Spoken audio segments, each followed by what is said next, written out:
children, welcome to Lockdowny Pathshala DC Ramgarh. Today we are going to listen the story Bholi Part 2 written by K.A. Abbas and write its question and answer. बात उस समय की है जब लड़कियों को पढ़ाने की परंपरा नहीं थी।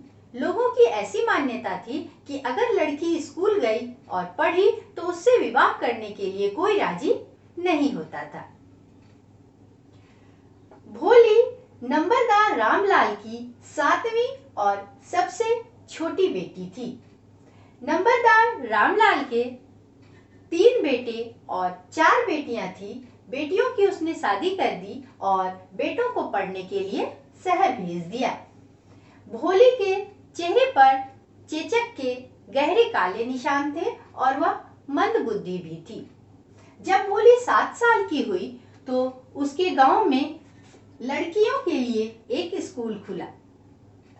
तहसीलदार साहब जब उद्घाटन करने के लिए आए तो उन्होंने नंबरदार रामलाल को कहा कि तुम अपनी बेटी को स्कूल अवश्य भेजना, यह गांव वालों के लिए एक उदाहरण होगा। नंबरदार रामलाल की हिम्मत नहीं थी कि तहसीलदार की बात का आज्ञा का विरोध करे, पर इसकी पत्नी इसके लिए तैयार नहीं थी। पर बाद में वह भी मान गई, यह सोचकर कि चलो वैसे भी इसके भद्दे चेहरे और मंदबुद्धि होने के कारण तो इसके विवाह में बहुत दिक्कत होगी, छोड़ो इसको स्कूल ही भेज देते हैं। भोली स्कूल जाने लगी। जब पहले दिन भोली स्कूल गई तो वह बहुत डरी हुई थी और रो रही थी, पर अपनी उम्र की लड़कियों को देखकर भोली को बहुत अच्छा लगा। स्कूल की दीवार पर बने हुए चित्रों को देखकर भी भोली को बहुत अच्छा लगा। भोली हकलाती थी। जब इसकी शिक्षिका ने इससे पूछा कि तुम्हारा नाम क्या है तो यह हकलाने लगी, भो भो करने लगी और बोल नहीं पाई और बहुत रोने लगी।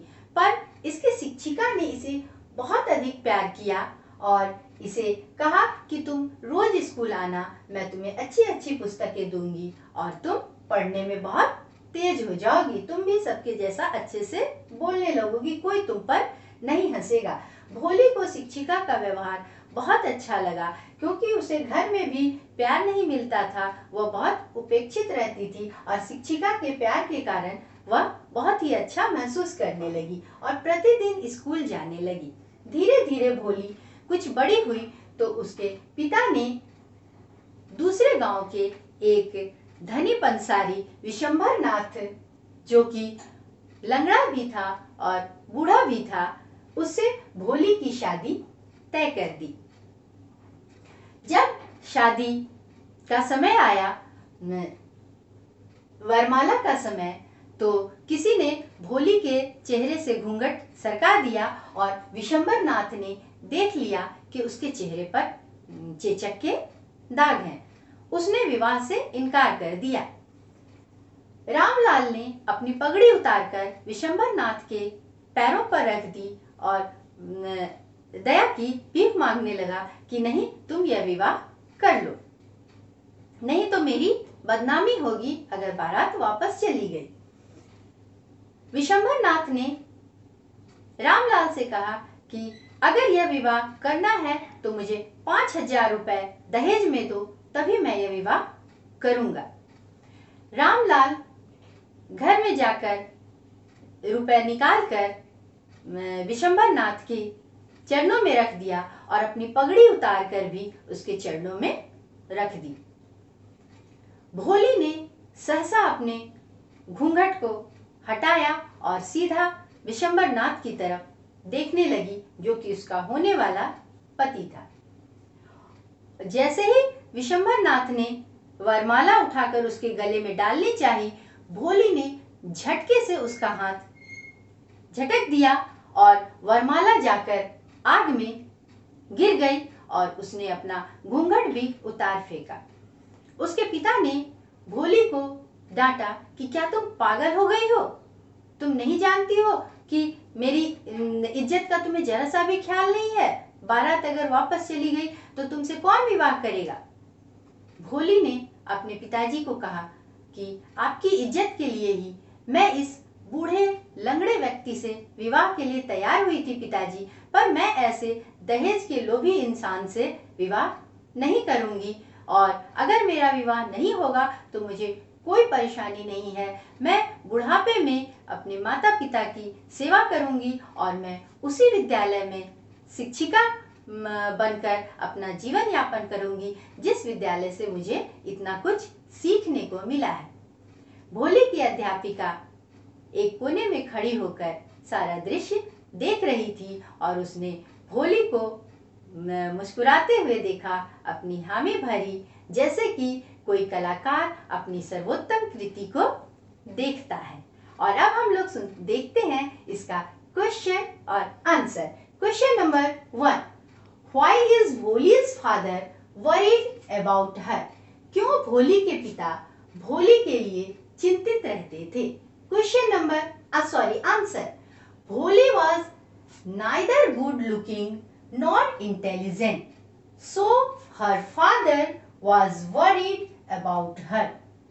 भोली न तो देखने में ही अच्छी थी और न ही बुद्धिमान थी, इसलिए उसके पिता उसके लिए चिंतित रहते थे।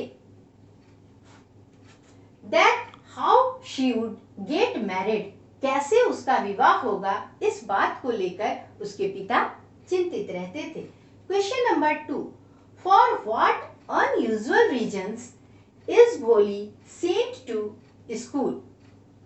कौन से असामान्य कारणों के कारण भोली को स्कूल भेजा गया? Answer, On the inauguration of primary school for girls, the Tehsildar Sahib ordered Nambardar Ramlal to send his daughter to school. प्राथमिक विद्यालय के उद्घाटन के अवसर पर जो लड़कियों के लिए खुला था गांव में, तहसीलदार साहब ने आदेश दिया नंबरदार रामलाल को अपनी बेटी को स्कूल भेजने के लिए। Ramlal has no courage to disobey tehsildar. Ramlal में साहस नहीं था तहसीलदार की अवज्ञा करने का, क्योंकि वो उसके अंडर में था। But his wife refused because, लेकिन उसकी पत्नी ने इनकार कर दिया क्योंकि at that time no one would ready to marry a school going girl. उस समय कोई भी विद्यालय जाने वाली लड़की से शादी के लिए तैयार नहीं होता था। But at last she agreed to send Bholi school as there was little chance of her getting married with her ugly face and lack of sense. पर अंत में वह भी राजी हो गई भोली को स्कूल भेजने के लिए, जैसा कि उसके कुरूप भद्दे चेहरे और बुद्धि की कमी के कारण उसके विवाह की कम ही संभावना थी। Question number 3, Does Bholi enjoy her first day at school? क्या भोली अपने विद्यालय के पहले दिन का आनंद उठाती है? Answer, On her first day of school, at first, Bholi was feared, but when she saw many girls of her own age, she became glad. प्रथम दिन अपने स्कूल के पहले तो भोली डरी हुई थी, लेकिन जब वह देखी बहुत सारी लड़कियों को अपनी ही उम्र की, तब वह खुश हो गई। She liked, वह पसंद की, picture of animals on the wall of classroom. भोली पसंद की क्लासरूम के कक्षा के दीवार पर जो जानवरों के चित्र लगे हुए थे उन्हें। She liked the most her teacher's soft voice and loving behavior. वह सबसे अधिक पसंद की अपनी शिक्षिका की कोमल मृदु आवाज को और उनके प्यार भरे व्यवहार को। Thank you.